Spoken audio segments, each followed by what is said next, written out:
Traffic আইন নিয়ে শুরু কড়াকড়ি, সচেতনতা না মানলে হবে জরিমানা। সিটি সেন্টার মহকুমা আদালত চত্বরে যত্রতত্র নো পার্কিং এলাকায় গাড়ি দাঁড় করানোর বেপরোয়া প্রবণতা রুখতে এক বিশেষ সচেতনতামূলক অভিযানে নামলো দুর্গাপুর ট্রাফিক পুলিশ।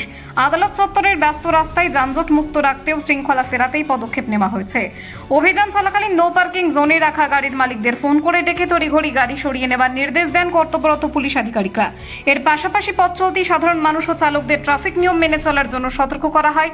ট্রাফিক পুলিশের তরফে স্পষ্ট জানানো হয়েছে, প্রথম দফায় শহরবাসীকে সচেতন ও সতর্ক করার প্রক্রিয়া চলছে। তবে এই সতর্কবার্তার পরেও যদি কেউ নো পার্কিং এলাকায় আইন ভেঙে গাড়ি রাখেন, তবে তাদের বিরুদ্ধে মোটরযান আইন অনুযায়ী মোটা অঙ্কে জরিমানা ও কঠোর আইনি ব্যবস্থা নেওয়া হবে।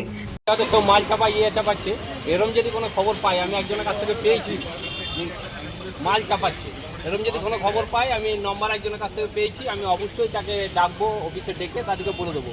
আর টোটো যে রাস্তায় যেগুলো চলছে ওগুলো বারবার অ্যাওয়ারনেস করা হচ্ছে।